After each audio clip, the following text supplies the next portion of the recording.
Je l'ai-tu éteint? Est-ce qu'il marche au moins? Non, ça marche. Ouais. Oui.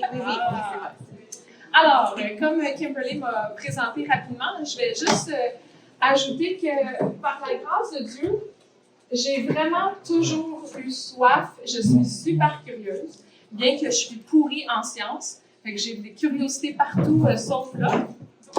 Merci. Hey, ça, c'est des gens qui sont habitués. C'est bon ça, comme ça? Oui. Yes! Alors, j'ai toujours été très, très curieuse, mais surtout dans les questions essentielles de la vie. Okay? Fait que pourquoi la souffrance? C'est quoi la colère? Alors, j'ai choisi un sujet que je pense qui s'adresse à chacune d'entre nous parce que j'ai pas besoin de vous faire lever la main. Je suis convaincue que vous avez tous vécu au moins une injustice, plus grande ou plus petite. Mais moi, j'ai des enfants qui en ont déjà tous vécu, même quand ils avaient comme 5 ans. Alors, c'est presque certain que vous en avez tous vécu. Et comme je dis, plus on vieillit, plus on a des questions plus profondes qui deviennent parfois difficiles à cerner, mais surtout à répondre. Fait que j'espère rendre au moins certains points un peu plus clairs d'ici la fin de notre heure ensemble. Puis sinon, je vais essayer de rester pendant la pause pour que vous puissiez venir jaser avec moi. Alors, vraiment, mon but, là, c'est dans tout ce que je vais dire, si vous retenez à quel point Dieu est grand, ça va déjà être beaucoup. C'est bon? Comment mieux commencer par raconter une histoire? Je ne sais pas pour vous, mais moi, les histoires, j'aime encore ça, puis j'en raconte encore. Je pense que c'est une des raisons pourquoi je suis encore à l'école du dimanche, pour raconter des histoires. Alors, faisons une histoire. Là, vu qu'on est majoritairement des femmes, il faudrait au moins que ce soit une histoire de femmes. Puis, soyons typiques, là, on a toutes connu au moins une princesse de Walt Disney.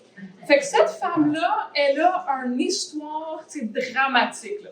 Je ne sais pas si vous avez déjà remarqué, mais toutes les princesses de Walt Disney ont soit perdu les parents, ils se sont fait enlever. Il y a tout le temps quelque chose. Mais cette femme-là, dans notre histoire, elle va avoir été prise de chez elle comme esclave. Ça ressemble à notre histoire du peuple d'Israël.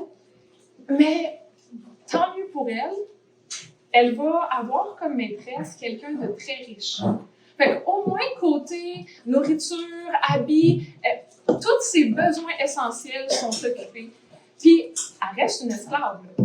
Elle le sait que son poste est très, très fragile. Fait que si elle fait une gaffe, elle sait qu'elle peut être enlevée comme les eaux de la toilette. Alors, elle apprend à être la meilleure esclave qu'elle peut pour diminuer le risque de souffrance le plus possible. Et elle devient une experte à saisir sa maîtresse. Mais dans sa semaine, il faut que je me fasse un peu plus discrète. Elle a faim, il faut que je me dépêche de une petite collation. Il fait beau, j'y amène un parasol. Vous comprenez un peu? Puis elle devient là, super bonne. Tellement bonne que sa maîtresse, elle s'en rend compte. Puis elle se dit, hey, c'est peut-être elle qu'il faudrait que je donne un autre pas. Je veux dire, elle me sert déjà tellement bien. Puis dans sa tête, on va l'appeler Madame A. On commence notre histoire. Fait que Madame A, elle se dit, c'est quand même cool que ma maîtresse, ça pense à moi pour une promotion.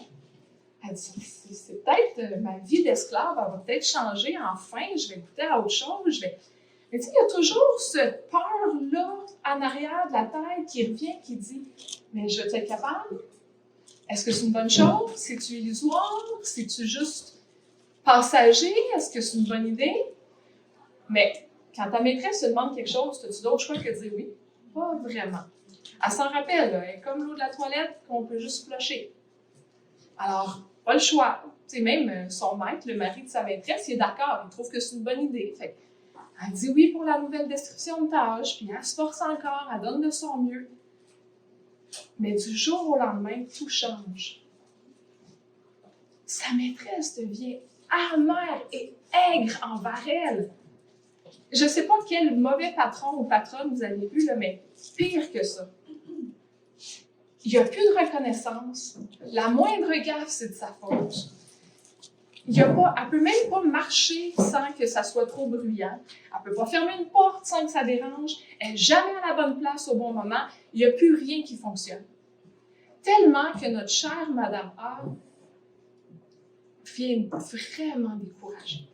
Elle se dit, mais j'ai fait quoi pour mériter ça? c'est un peu ce que Mary disait, là, si elle pouvait parler à Dieu, mais qu'est-ce qui m'arrive? C'était pas Mme A qui avait changé la servante. C'est ça. C'est Mme A est en train de tout subir ça de la part de sa maîtresse. Fait que la servante, là, elle comprend pas. Tu sais, puis là, je vous ai dit, elle était une experte comme esclave. Elle a été choisie pour ce rôle-là parce qu'elle était géniale dans ses tâches. Fait qu'il n'y a plus rien qui fait de sens. Elle essaie de retourner à ce qu'elle savait, ça ne fonctionne pas. Tellement qu'elle se dit, j'ai beau être une servante, j'ai beau rien valoir, je ne peux pas continuer comme ça, je vais mourir là. Fait qu'un bon matin, elle se dit, tant pis si je meurs, moi je m'en vais.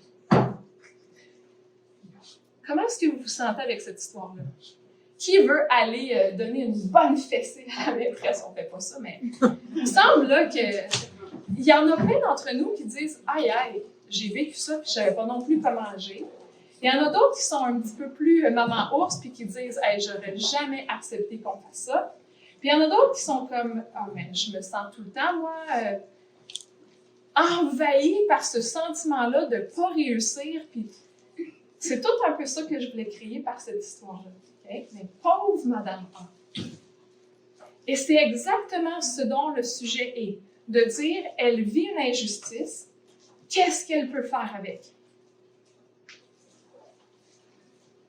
Alors, son impression, c'est vraiment j'y arriverai pas.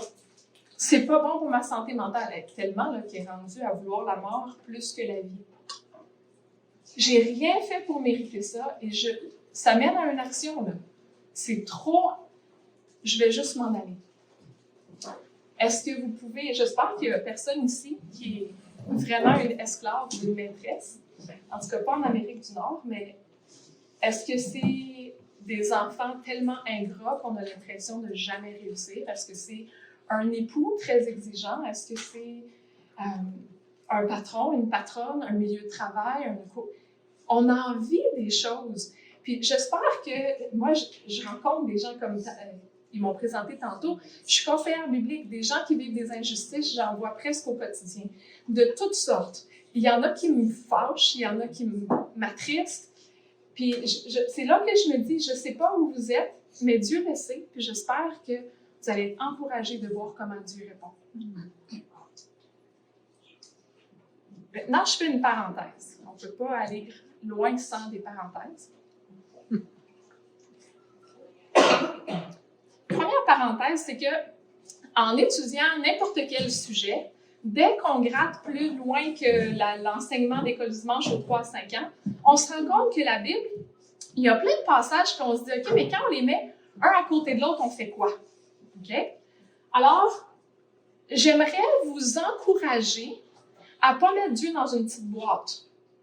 Puis, je le sais que dans notre tête, dans notre cœur, c'est pas ce qu'on veut faire, mais dans notre mise en pratique de la parole de Dieu, c'est facile de dire, OK, la souffrance, c'est ça, puis je l'adresse juste comme ça. Ou Dieu me demande ça, maintenant je me concentre sur ça. Je vous donne un exemple. Dans la Bible, êtes-vous d'accord avec moi qui est écrit qu'une femme doit se soumettre à son mari? Oui, parce qu'il y a même quelqu'un qui est capable de me donner la référence. J'ai pas de récompense, par exemple. Éphésiens 6, exactement, la fin de 5. Alors, est-ce qu'on est d'accord que, vu que c'est dans la Bible, il faudrait se soumettre à nos maris? Est-ce que vous pensez que c'est la seule chose que Dieu nous demande en tant qu'épouse? Ben non! Est-ce que le verset dans Matthieu 18,15 qui dit « Si tu vois ton frère dans le péché, va et reprends-le », ça s'adresse aussi aux épouses qui verraient leur mari pécher? Ben oui! Mais je vous le dis, en tout cas, à moins que vous ne me ressembliez pas du tout puis que je sois l'exception à la règle, on a tendance à prendre un verset, surtout dans les moments de souffrance où déjà notre cerveau a de la misère à faire la part des choses, puis on prend le verset puis on dit « Ah zut, faut que je me soumette. Et j'ai pas le goût, puis il me semble que c'est pas correct. » Puis on reste là. Puis je vous dis, c'est comme ça pour plein de domaines. Alors, première chose, essayons à la place de mettre Dieu dans une boîte, de l'avoir comme une balle de laine. OK? Qui s'entrecroise, qui revient en surface, en profondeur. Oups. Deuxième parenthèse, c'est qu'il va avoir toujours, OK?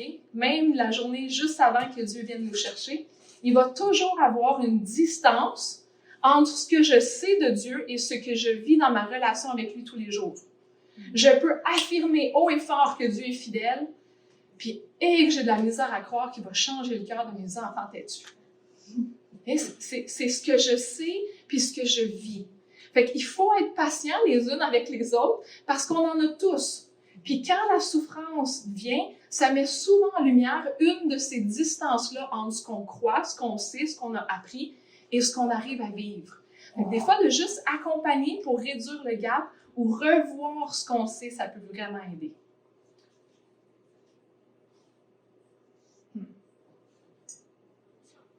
La troisième chose, c'est à qui je me compare. Là, notre pasteur avait dit une fois, c'est toujours mauvais de se comparer à l'horizontale parce que je peux me comparer à n'importe quel d'entre vous, puis on pourrait rentrer dans une discussion très longue de dire, ben non, ma vie, c'est pire. Et puis là, on pourrait dire, OK, ben à la place, je vais me comparer toujours à Dieu. Ah oui, mais là, Dieu, il est parfait. C'est comme, c'est un peu décourageant. Puis, je ne sais pas pour ceux qui ont entendu le message d'Élisabeth, mais Dieu est un Dieu compatissant qui a vécu les mêmes choses, mais pas pour faire d'en haut. Hey, franchement, moi, je suis mort sur la croix. Tu fais quoi, toi, avec ta souffrance? Non, non, c'est pas ça. Il dit, j'ai vécu l'abandon. Je sais comment t'accompagner parce que j'ai été au milieu. Fait que faisons attention à la manière qu'on se compare. Même quand on parle avec Dieu, c'est sûr qu'on ne sera pas parfaite comme Dieu. Là. Voyons, il n'en est pas surpris. Il nous a aimés avant qu'on devienne, qu'on lui ressemble même un petit peu. Il est venu nous chercher dans notre péché, alors qu'on était pécheurs. Fait que c'est trois choses sur lesquelles je vais revenir, mais qui vont mettre un petit peu...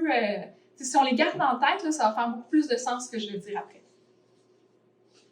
Alors, la première chose qui a de l'espoir, moi, je trouve, c'est que justement, là, les petites parenthèses que je viens de faire, l'histoire de la servante Madame A, ce qui est vraiment encourageant, c'est que Dieu savait qu'on allait se poser ces questions-là et il a déjà prévu les réponses. Moi, je suis toujours ébahie. OK, je vous ai dit, je suis très curieuse. C'est pas pour rien que j'ai une maîtrise. C'est pas juste parce que je voulais le papier. C'était premièrement parce que je voulais en apprendre plus sur Dieu.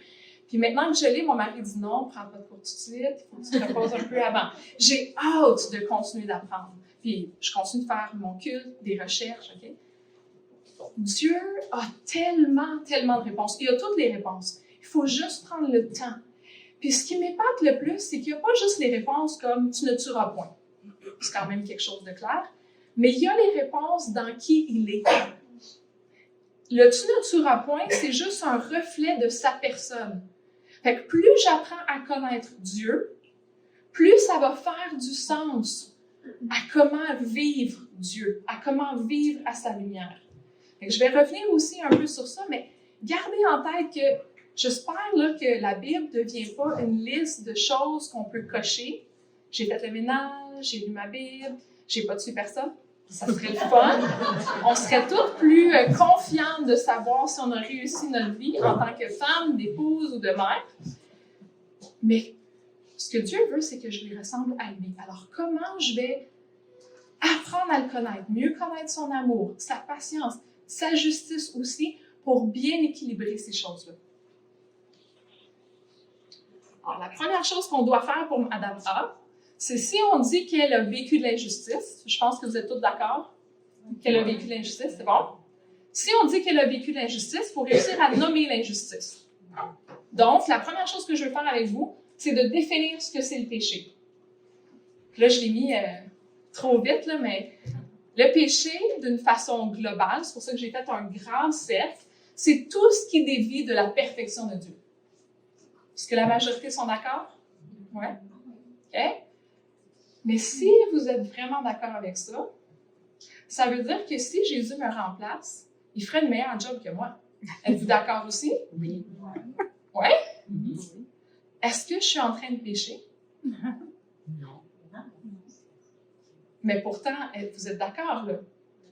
Le péché, c'est tout ce qui dévie de la perfection de Dieu. Puis si Dieu était à ma place, il ferait mieux que moi, mais je ne suis pas en train de pécher. C'est fou, hein? Vous étiez 100% d'accord, puis vous êtes comme « Ah, zut, il y a quelque chose dans la définition qui ne marche pas. » Encore là, voici l'espoir. Dieu avait pensé à cette question, que peut-être que j'étais la seule qui avait avant que je vous la pose. Mais voici, il y avait une réponse. Dans la Bible, il y a plusieurs mots qui sont utilisés pour pécher. Dans le Nouveau Testament, par exemple, Paul va souvent parler de la chair. Cette chose-là que je ne peux pas me défaire, puis qui va toujours me porter à mes désirs humains, à vouloir m'aimer moi plus que tout le reste, à vouloir des choses pour mon bien plus que tout le reste. OK? Ça, c'est le péché comme le rond ici. C'est notre nature générale. Dans l'Ancien Testament, il y a plusieurs mots. Il y a iniquité, offense. Il y en a qui sont plus reliés à quand on brise une loi écrite. Il y a toutes sortes de choses. Mais juste pour simplifier, disons que le péché au singulier, c'est tout ce qui dévie de la perfection de Dieu. Et là-dedans, pour vrai, je ne suis pas en train de pécher, mais c'est vrai que Dieu ferait le meilleur job que moi. Puis il faut que je me rappelle qu'il y a une distinction entre la sainteté et la perfection de Dieu et moi.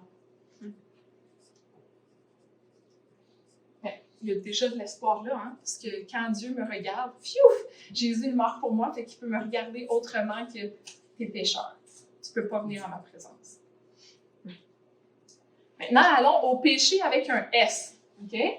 Qui est là toutes les actions, les pensées, les motivations qu'on fait à tous les jours. Si, je vous dis, c'est tout fictif, si je frappais un de mes enfants, ça serait une action péché. Si je roule 70 dans une zone scolaire et que je suis au courant que c'est une zone scolaire, c'est clairement un péché. C'est des actions. Si dans mon cœur, je fais comme « Ah, c'est pas juste telle personne, ce qu'elle a fait » et que je la condamne, c'est une pensée pécheresse. C'est beaucoup plus facile d'identifier. Maintenant, évidemment, ça tombe dans la grande catégorie. J'en ferais pas de ces choses-là si j'étais pas dans la grande catégorie du péché au singulier. Ça fait du sens? Fait que si cette grande catégorie-là de moi, je suis différente de Dieu, n'existait pas, ça serait vraiment chouette. Et là, on va faire encore des catégories. J'ai simplifié, ça peut être beaucoup plus complexe que ça, mais ça va quand même nous donner une idée. Puis après ça, je vous dis, on va revenir à notre histoire de Madame A, puis essayer de dire qu'est-ce qu'elle a pu vivre. OK? Donc, la première catégorie, c'est des péchés volontaires et conscients. Avez-vous des idées qu'est-ce qu'il aurait pu être volontaire et conscient que Madame A subi? N'importe quoi, là, on n'a pas les détails, on n'a pas toute l'histoire, là, mais quel genre de choses sa maîtresse aurait pu faire de clair, là, qu'on sait que tu peux même pas te demander si c'est mal ou pas, c'est évident que ce l'est. Avez-vous des idées? OK. Critiquer quelqu'un sans cesse. T'es pas bonne, c'est de ta faute. Blâmer quelqu'un pour ce que nous, on fait de pas correct. Frapper quelqu'un à répétition. Empêcher quelqu'un d'avoir de la nourriture d'une façon répétitive. Vous voyez, c'est des choses, là, couper quelqu'un. Okay? C'est des choses là, qu'on dit, mais voyons donc, là, c'est sûr que ça ne se fait pas. Puis ici, au Québec, on a tout le système de loi pour nous aider à savoir ce qui rentre souvent dans la catégorie péché conscient et volontaire. Puis de ça, je suis sûre qu'on est capable de chercher un petit peu et de trouver au moins une chose, à un moment donné, qu'on a faite qui est un péché volontaire. Je le sais que je ne devrais pas, mais je suis en retard, je vais rouler plus vite. OK, on en a, je suis certaine. La deuxième catégorie est un peu plus difficile. OK? C'est la catégorie des péchés inconscients et involontaires. Donc, je reprends mon image de rouler trop vite dans une zone, dans la mauvaise zone. Moi, je vous le dis, le seul ticket que j'ai eu de ma vie, c'était que je roulais 70 dans une zone de 50. Et j'ai été tellement surprise que le policier m'arrête. Puis je prenais une route que ça faisait longtemps que je n'avais pas pris. J'avais mes jeunes enfants dans l'auto. Et j'ai tellement été surprise que je n'ai pas été capable de dire un mot au policier. Et j'ai refait la route après pour vérifier où était la fiche. Okay? Mais j'étais coupable. Je ne pouvais pas dire au policier « Hey, ton affiche était cachée dans l'arbre, puis je ne l'ai pas vue, c'est de votre faute. » J'étais coupable. C'était 100% involontaire et inconscient. Et ça, d'une façon plus subtile, on en vit aussi. Par exemple, quand on est nouvellement au Seigneur, il y en a des choses qu'on n'a pas démêlées encore. Puis qu'il faut que les gens autour de nous soient très délicats et patients pour nous montrer telle chose. C'est peut-être une dépendance, nous aider à réfléchir. Alors, des péchés involontaires et inconscients, ça aussi, on en a toutes. ceux d'entre vous qui avez des pensées intrusives, selon moi, ça tombe dans la catégorie des péchés involontaires. C'est rare qu'on nourrit une pensée intrusive. Là, je ne parle pas de nourrir une pensée, je parle vraiment là, d'un flash déplacé que tu dis, mais voyons donc, j'ai jamais rien regardé de déplacé, comment ça se fait que c'est venu? Ou se réveiller en pleine nuit par quelque chose que tu dis, ben non, là, j'ai jamais voulu tuer cette personne-là, comment ça fait que j'ai rêvé à ça? OK? Ça, selon moi, c'est involontaire. À moins que vous le cultiviez toute la journée et que ça vous tente de tuer la personne, ça devient très volontaire. OK? Et la catégorie la plus difficile, c'est ce qu'on va appeler maladresse. C'est toutes ces choses-là qui dérangent l'autre, mais qui ne nous dérangent pas vraiment nous-mêmes. Super facile, OK? Je pourrais avoir quelqu'un dans l'auto avec moi qui aime qu'on roule à 98, puis moi, je suis très à l'aise de rouler à 100. Mais vu qu'elle a déjà vécu 3 accidents de route, elle est super nerveuse. Je ne suis pas en train de pécher volontairement. Je ne suis pas en train d'enfreindre un règlement clair. C'est juste une préférence, une délicatesse.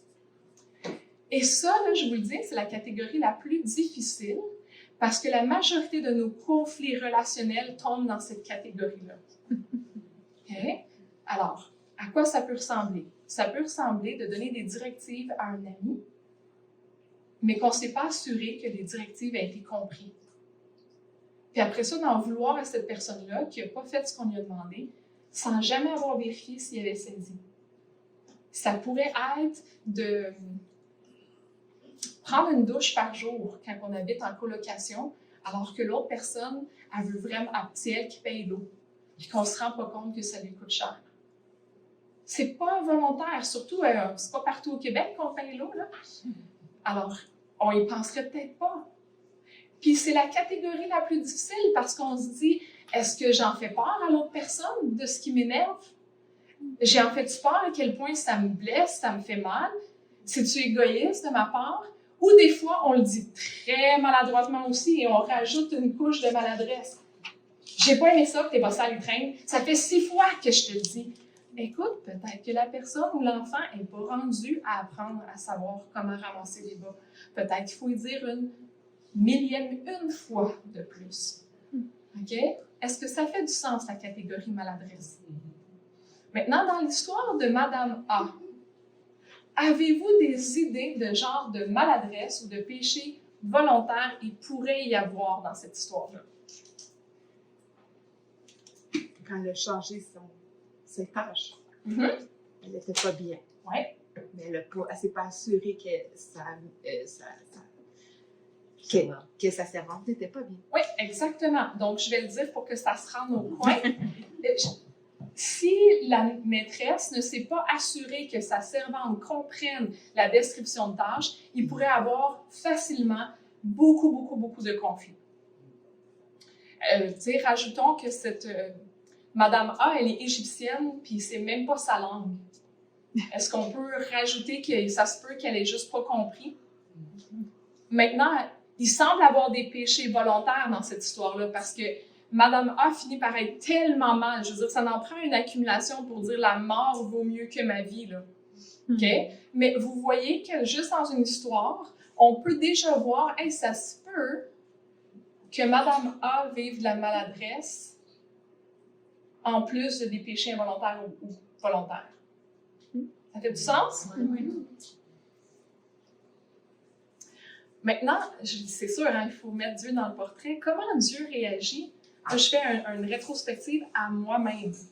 Comment est-ce qu'il réagit à ma nature pécheresse, à mes péchés inconscients, à mes péchés volontaires et conscients et à mes maladresses? Bien, sa Bible est pleine. Elle est pleine de moments où il nous reprend, où il est patient. Juste l'histoire d'Israël. Combien d'années il leur a dit « Allô, je suis ici, pourquoi vous allez ailleurs? » Puis il a été patient, Vraiment, moi, je prie encore pour la patience de Dieu envers mes enfants. C'est difficile quand tu le vis au quotidien, cette injustice-là. Est-ce que Dieu est juste ça, par exemple? Non, définitivement pas. Il encourage, il enseigne, il punit des fois. Le peuple d'Israël a fini par être déporté. Puis c'est spécial parce que c'est pas les Pérois qui ont vécu la déportation, tu sais. Mais ils ont fini par récolter ce qui semait. Est-ce qu'encore là, on est capable de ne pas mettre Dieu juste dans une boîte, de dire « Ah, il a été patient, je peux encore vivre dans mon péché, pas de trouble. » Il va être patient, il a été 40 ans, le ministère de Jérémie, c'est long, 40 ans, là, il m'en reste ça prêt à vivre, tu sais.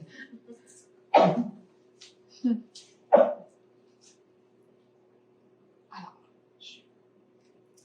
par rapport à nous-mêmes, je pense que quand on vit un péché volontaire et conscient, c'est pas le bon truc. On va toutes les mettre, ça va être plus facile. Alors, quand je fais quelque chose de volontaire et conscient, il y a une partie de moi qui doit aller à Dieu et dire « J'ai mal agi, je le savais, puis je te demande pardon. » Puis de faire volte-face. Et souvent, dans les relations humaines, faire volte-face va quand même inclure de s'excuser à la personne, de demander pardon même. Quand c'est volontaire, là, c'était pas « je t'ai accroché puis ça t'a dérangé ». Là. Quand c'est volontaire, c'est « j'ai choisi de te faire mal.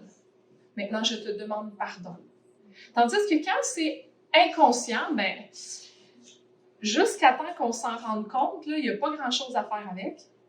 Puis si c'est des pensées intrusives, donc involontaires, il faut vraiment marcher par la foi. De dire, Dieu, je ne veux pas ça et je m'en remets à toi. J'aimerais être libérée, mais je vais être patiente, je vais continuer de lutter. Si, par exemple, c'est la maladresse que moi, je fais vivre à quelqu'un d'autre, j'espère que j'ai assez d'humilité pour dire, je ne le savais pas. Tes préférences et les miennes se sont entrechoquées. Je vais essayer de faire différent. En même temps, c'est pas toujours possible de faire différent. T'sais, on a des tempéraments, on a des habitudes, on a nos bébites, on a nos mensonges. Mais d'au moins réussir à être enseignable par les gens qui nous disent « ça m'a fait mal ». Puis que là, maintenant, on n'est pas rendu à comment on le dit à la personne qu'on n'est plus capable de sentir à cause de ses maladresses, là. Mais on va y arriver. Alors, première chose qu'on a vue, c'est que l'espoir est dans le fait que Dieu avait réfléchi à ces grandes lignes-là. Voyez-vous que c'est pas juste une catégorie, il y en a vraiment plusieurs. Et pour chacune d'entre elles, on pourrait trouver plusieurs références bibliques, plusieurs exemples bibliques aussi, puis de dire, le sujet est plus complexe que tu as une punition à chaque fois, une chance, parce qu'on serait tous morts, hein? Le salaire du péché, c'est la mort. Mais de voir aussi que si Dieu agit comme ça envers moi, puis que je veux refléter son caractère, qu'est-ce que je peux montrer aux autres qui m'entourent? Fait que Dieu a réfléchi avant nous à tous les sujets. Et moi, quand je fais comme « Ah, wow, j'ai découvert telle affaire », non, Dieu me permet d'ouvrir un trésor qui a toujours été là. Fait que merci Seigneur pour cette grâce qu'il nous fait. Il y a les réponses, il faut juste chercher. La deuxième chose que moi je trouve qu'il y a de l'espoir, c'est ce que je vous ai dit. Ce que Dieu est tellement merveilleux.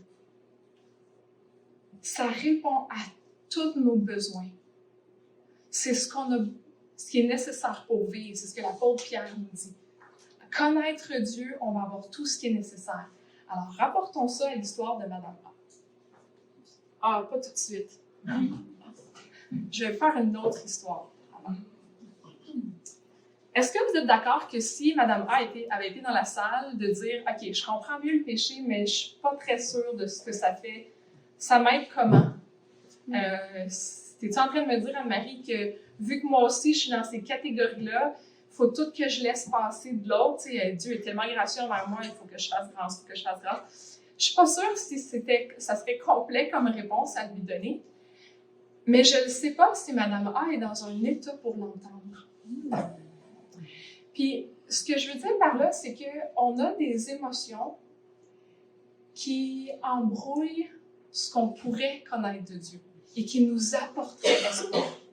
Fait que je sais que les émotions sont neutres, je sais qu'on peut se mettre en colère pour des bonnes choses, mais je veux quand même vous nommer 3 émotions au travers 3 histoires que malheureusement, si on les laisse prendre le dessus et devenir notre gouvernail, c'est certain que ça va être vraiment compliqué de voir Dieu au travers de ça. Alors, la première émotion que Mme A vit, ce serait quoi? Elle est complètement Débattu, découragé. Alors, le découragement, perception à tort ou à raison qu'il n'est plus raisonnable d'espérer. Et je vous dis, la majorité des émotions sont neutres. Le découragement est la seule qui n'est pas quand on est enfant de Dieu, parce qu'il y a toujours une raison d'espérer, si ce n'est Dieu. Mais Madame A ne le voit plus, tellement qu'on le dit, là, elle désire la mort. Fait que, qui d'entre vous, puis je vous dis, le découragement est une émotion difficile. Il n'y a rien qui est juste émotif. Ça fait une différence sur notre corps au grand complet, et c'est comme un tapis sur lequel on marche, on ne se rend même plus compte qu'il est là. C'est comme un nuage perpétuel de la brume. Puis tu te dis, je ne sais plus sont où mes repères, je ne sais plus où aller. Une chance, là, il n'y a pas personne qui est toute seule ici. Puis si vous êtes venu seul, bien, regardez autour de vous, probablement qu'il y a quelqu'un qui peut venir dire, elles sont ici les lignes. Je peux répéter l'Évangile. Mais Madame A, elle n'est pas là. C'est rendu tellement opaque que le découragement a pris le dessus. Maintenant, une autre histoire pour illustrer une autre émotion. Donc, prenons une femme encore, puis elle va avoir un bagage complètement différent de Madame A. Fait que celle-là, à la place, elle est femme d'un riche marchand. Elle a tout ce qu'elle veut. Elle vient d'une famille riche. Ça n'a jamais été dur, genre à l'école. Ah, j'aurais aimé ça, moi. Tout le temps, les meilleures notes de la classe. Et puis en plus, là, elle se trouve le gars. Beau, costaud, musclé, qui réussit bien. Il pourrait avoir le seul défaut d'être tellement entrepreneur qu'il décide d'embarquer toute sa famille dans une caravane et de dire « Hey, on va faire affaire ailleurs. Il y a trop de magasins ici, là. Partons à l'aventure. Hey, c'est le fun, on avance. Le beau-père, il fait partie de la gang. Ça semble bien aller. En plus de ça, là, son mari a reçu directement de Dieu « Hey, je suis avec toi. Je vais te bénir dans tes affaires. » OK, ça nous porte une couple d'années, on continue, on avance. Et là, il me semble que c'est long que Dieu réponde. Là, t'es sûre que t'as pas mangé quelque chose de pas bon ce soir-là? T'sais? Non, vraiment, Dieu m'a répété qu'il veut me bénir, on est à la bonne place, il faut continuer. OK, on attend encore une couple d'années. Et ça marche vraiment plus, là. Et l'épouse, elle a une super bonne idée. Ça nous arrive d'avoir une bonne idée. Puis elle a une super bonne idée. Elle dit, écoute, on pourrait de trouver un partenaire d'affaires. Si on trouve le bon partenaire d'affaires, il pourrait nous aider juste le temps que notre stock parte, puis que nous, on puisse se tenir sur nos pattes, puis OK, on est-tu capable? Fait que là, sa femme, elle propose quelqu'un en qui elle a vraiment confiance pour dire, on va prendre cette personne-là, la mettre à côté de nous, puis dire, hey, aide-nous. Ah, son mari, hein, t'as une bonne idée, mon cher. Et ils prennent ce partenaire d'affaires-là, une personne de confiance qu'ils ont vu plusieurs années, qui est proche d'eux, et la journée qu'ils signent le contrat, quelle gaffe! La partenaire d'affaires tourne tout pour son bien à elle. Il n'y a rien qui a été entendu qui est convenu. Elle devient hautaine, elle prend le dessus, elle veut tout, tu sais, elle est partenaire 50-50, non, c'est pas en tout, là. C'était même pas 50-50, c'était 10-90, là. Pas du tout. Elle a 100% des droits finalement, puis ça fonctionne pas. Est-ce qu'on vit un peu d'injustice? On a-tu le goût de dire, hey, ça marche pas? C'est normal, hein? On est fait comme Dieu, qui réagissons à ce qui est mal. Alors, tu sais, appelons-la Madame S, cette dame qui est rendue fâchée. Elle réagit pas de la même façon, elle. OK? Madame, notre première esclave, elle était super découragée. Elle a dit, je me laisserai pas marcher dessus. Je le sais ce que je vaux. C'est pas juste ce qu'il me doit, mais je vais me défendre. Et son action, c'est de se venger. C'est une bonne idée? Non, pas vraiment. Et quelle est son émotion dominante? La colère. La colère. Alors, qu'est-ce que la colère? Et là, c'est un peu compliqué, la colère, OK? Je pourrais passer une autre heure ou plus à juste vous expliquer les pour et les contre de la colère, parce qu'il y a quand même un verset qui dit « Si vous vous mettez en colère, ne péchez pas », alors c'est possible de se mettre en colère sans pécher. je ne sais pas si c'est arrivé dans ma vie. J'aimerais m'y rendre. Mais le problème de Madame S, c'est pas l'émotion de la colère. C'est ce qu'elle laisse la colère nourrir. C'est les fruits de sa colère. Elle veut se venger. Elle est prête à faire mal à l'autre pour montrer qu'elle a sa place. C'est ça le problème de la colère. Et encore là, dans notre colère, c'est très rare, même si on parle de justice, qui est un des attributs de Dieu, c'est très rare que dans notre colère, on arrive à aller à Dieu. Au contraire, on prend les choses dans nos mains, on se défend, on se dit qu'il n'y a personne d'autre qui va le faire si nous, on ne le fait pas. Il faut aller aux armes, il faut se battre et se défendre et ça ne fait jamais quelque chose de beau. Fait que, le découragement nous enfonce d'un endroit différent, mais les deux nous empêchent de voir Dieu. Une troisième histoire pour une troisième émotion. Est-ce qu'il y en a d'entre vous, là, j'ai extrapolé les histoires, mais qui ont fait des liens et qui se disent « Hey, il me semble que je serais capable de nommer c'est qui. » Oui. Sauf Annie.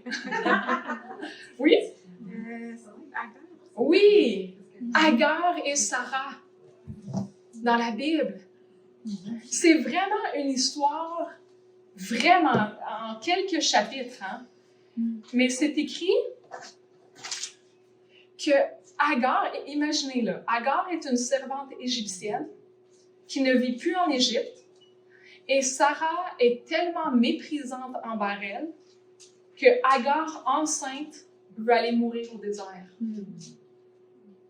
Mais maintenant, quand je vous ai raconté l'histoire de la riche maîtresse qui se fait avoir par sa partenaire d'affaires, votre sentiment d'injustice a quand même allumé. Qui a tort dans cette histoire?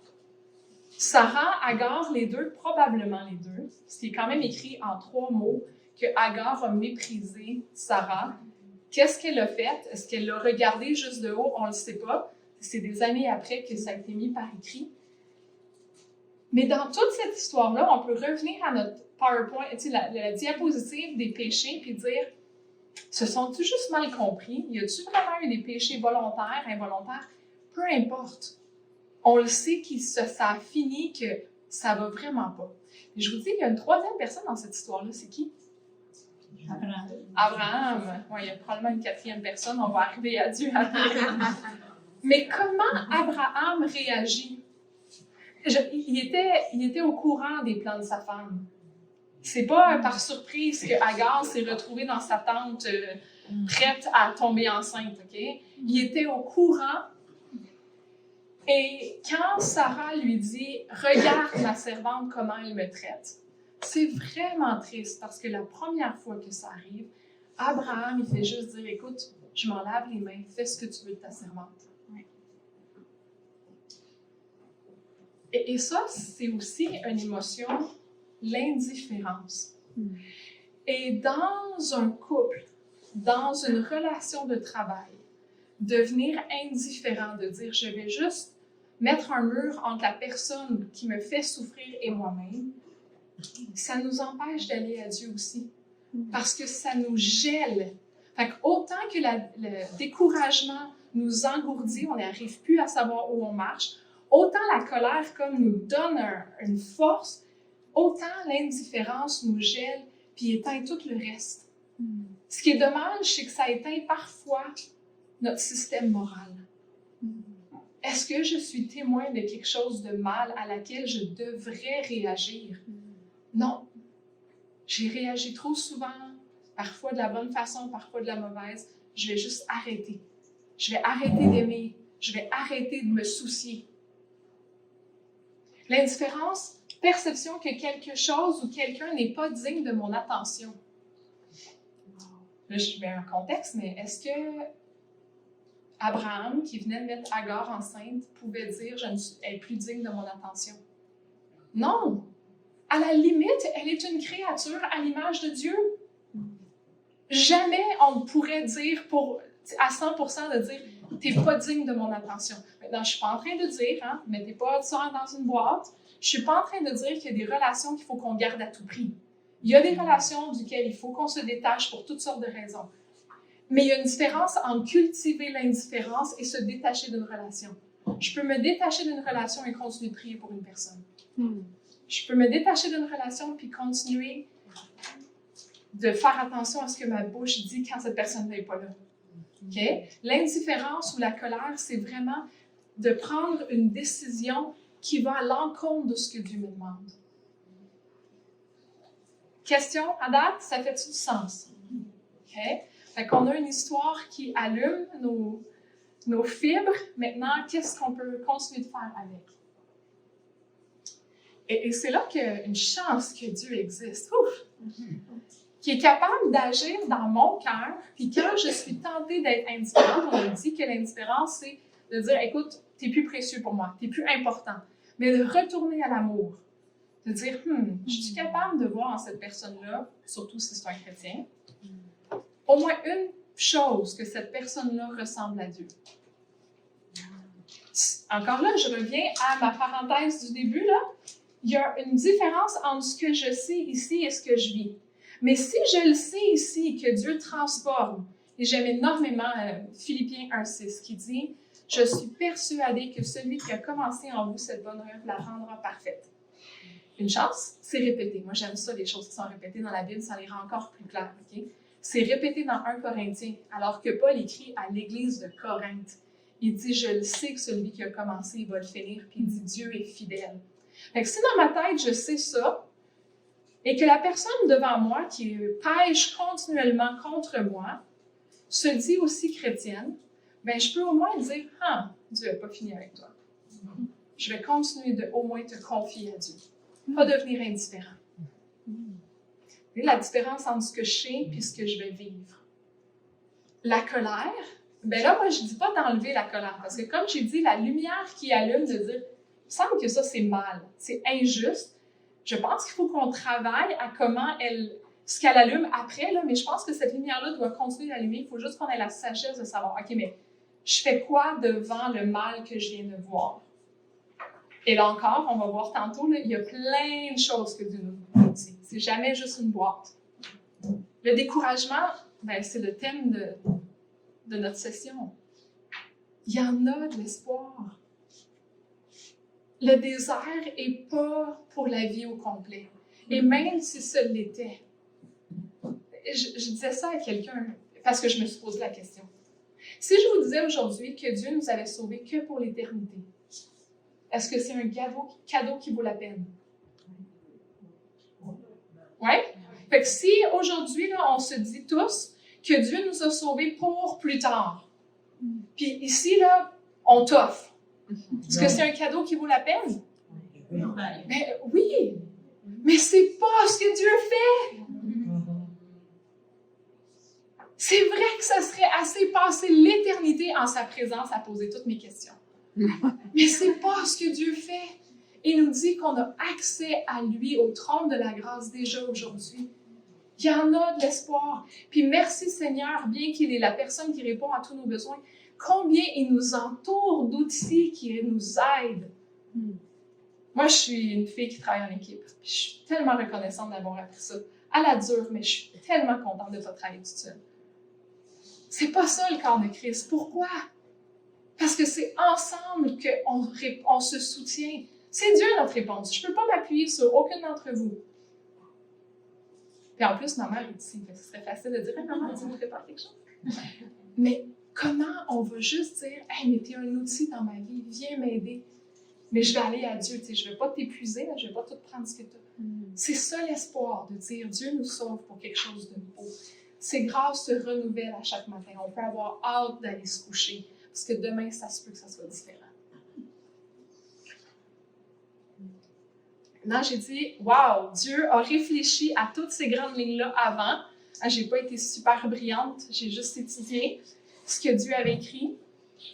Maintenant, il se révèle. Alors, notre chère Agar, quand elle quitte dans le désert, est-ce qu'il y a quelqu'un qui se rappelle qu'est-ce qui se passe avec elle? Elle meurt. Fin d'histoire. Dieu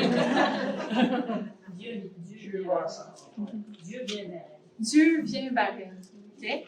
Et je vous le dis tout de suite, là, c'est pas facile ce que Dieu va lui dire. Okay? Je veux le lire. Bon. Je pense que ça va juste aller plus vite si je l'ai mis ici à la place.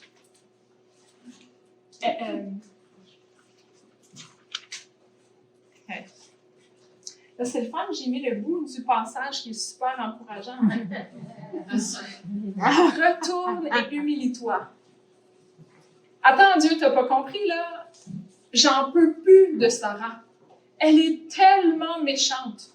Puis c'est spécial parce que quand Dieu s'adresse à elle, il dit pas « Ah, chère Agar, épouse de Abraham ». Il dit « Agar, servante de Sarah ».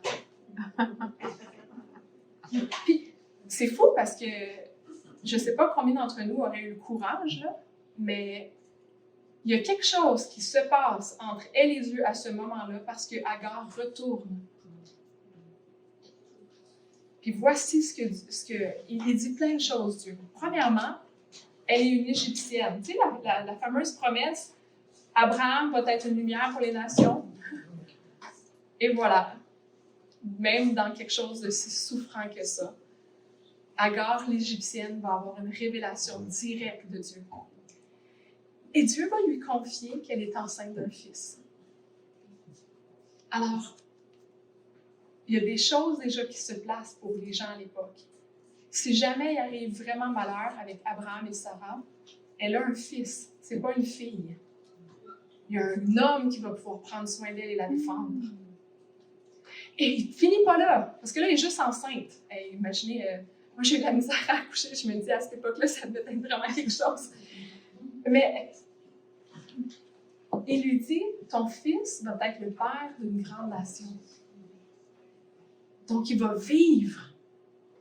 Il va avoir des fils à son tour. Ton histoire n'est pas finie. Et Agar va donner un nom à l'Éternel. Ata El Roi. Dieu me voit.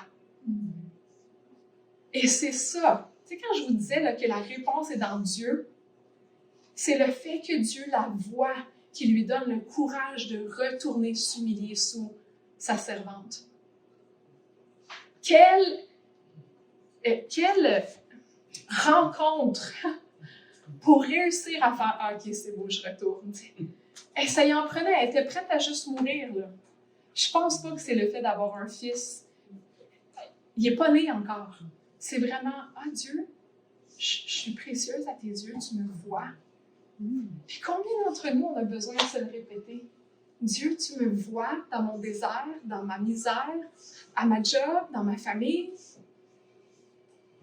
dans mon loyer, dans ma rue. Dieu, tu me vois. Ouais, attends El Roi. Il me semble que ça sonne plus poétique comme ça. Encore là, si on mettait Dieu dans une boîte, il y a peut-être des épouses ou des employés qui diraient « Non, mais ça se peut pas, là. Retourne lire ta Bible, Anne-Marie, parce que moi, même si Dieu me voit, je peux pas. » Mais regardez, Dieu, il y a de l'espoir parce qu'il a prévu. La deuxième fois que ça devient insupportable, cette fois-là, Abraham consulte l'Éternel. Et l'Éternel lui dit « C'est correct, laisse-la partir. » Et encore, Agar devient découragée. Je ne sais pas pour ceux qui connaissaient l'histoire, mais elle est tellement découragée qu'elle place son garçon à un endroit, puis elle va plus loin, puis l'ange lui dit « Mais qu'est-ce que tu fais? » Elle dit « Je ne veux pas voir mon fils mourir. » Le découragement a repris le dessus. Et qu'est-ce que Dieu fait? Il se révèle. « Attends, je t'ai dit qu'il serait ton fils serait le père d'une grande nation. Il ne peut pas mourir aujourd'hui. Il n'est pas en âge d'avoir lui-même des enfants. Ça n'arrivera pas. Je vais prendre soin de tous vos besoins. » Puis dans toute la Bible, OK, à chaque fois qu'il y a une personne qui souffre, que Dieu fait plein de choses. Il donne un gâteau chaud à Élie, et il dit à certains d'aller dormir. Il fait plein de choses. Et j'ai fait une liste une fois à la quiz biblique, là, c'est vraiment presque drôle. Des choses différentes que Dieu fait pour encourager ses enfants. Mais il y a une chose qu'il fait à chacune des fois. Savez-vous c'est quoi? Il se révèle. Il y a toujours quelque chose de plus qui dit « Hey, je suis bon, je suis amour, je suis présent, je suis à côté de toi. Je suis fidèle. Je te vois. Ça, c'est quelque chose qu'il fait à chaque fois. Job, il finit toute sa péripétie avant qu'il prie pour ses amis et qu'il gagne le double de ce qu'il avait.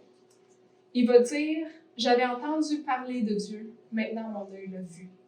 Il n'a pas vu Dieu pour vrai, mais c'est pour dire, l'image de Dieu est rendue plus claire pour moi.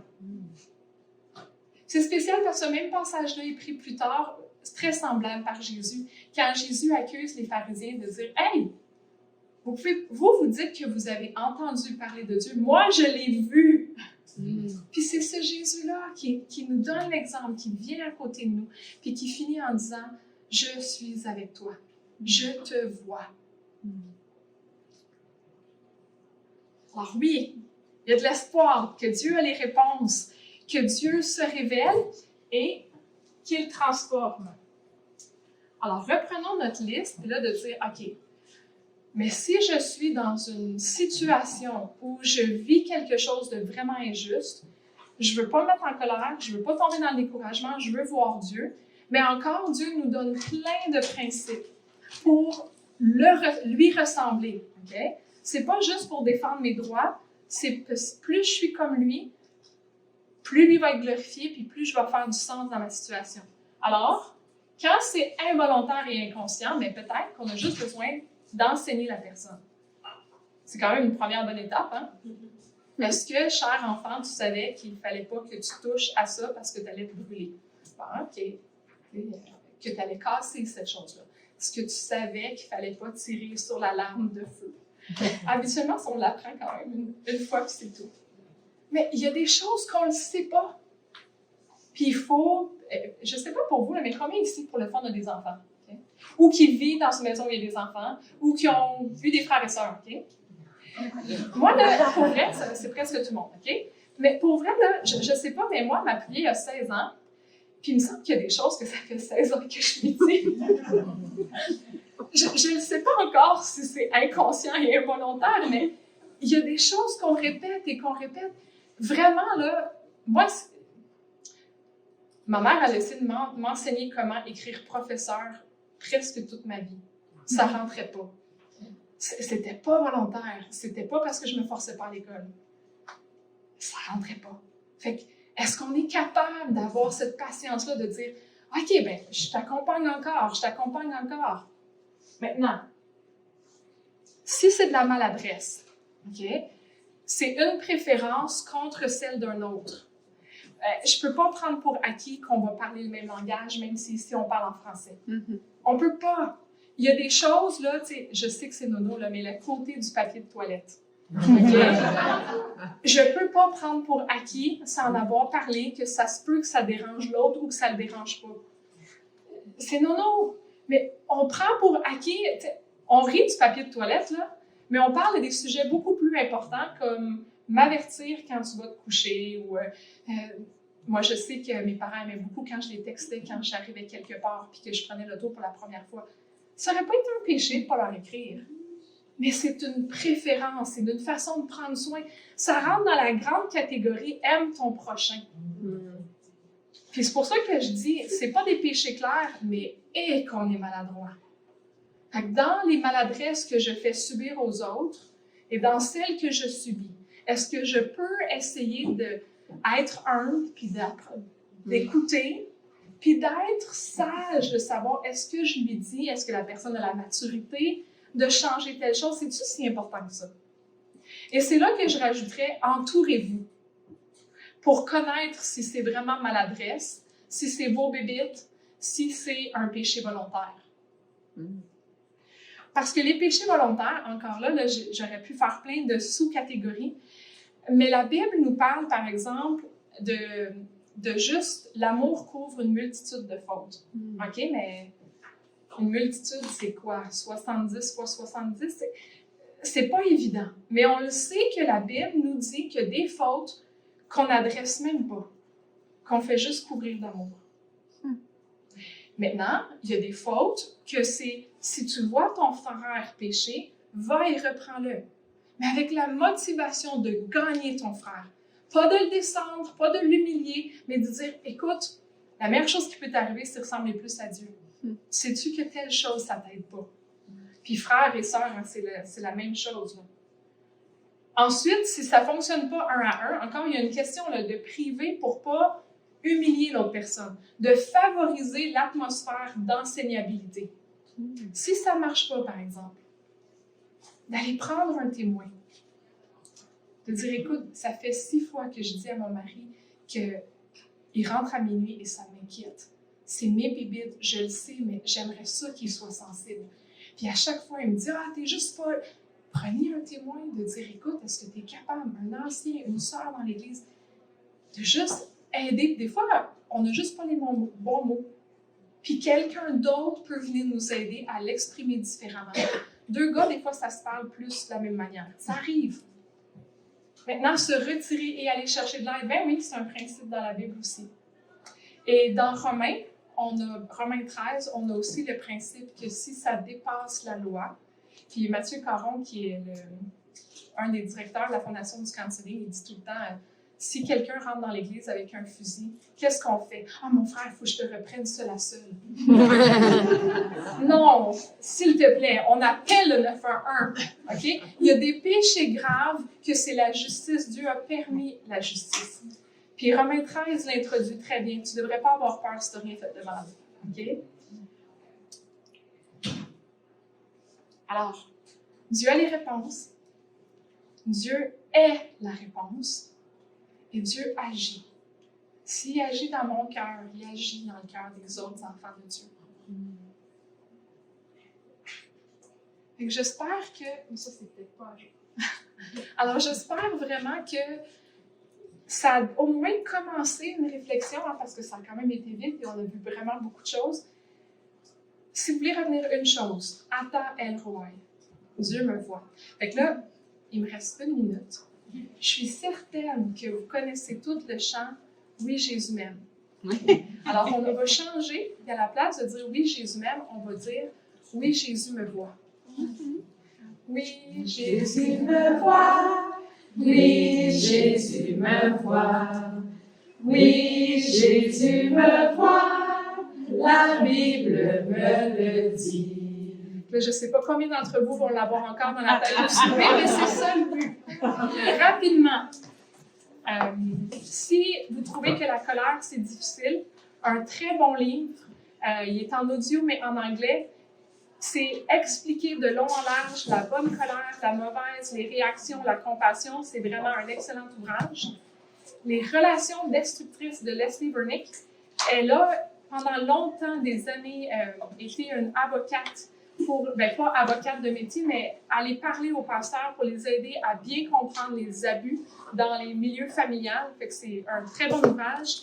Puis quand je suis dans la crainte, comment Dieu veut utiliser nos moments de souffrance, de découragement pour le bien. On a peur de la souffrance, moi y compris, mais Dieu veut faire quelque chose de bien. Alors, merci. Oui.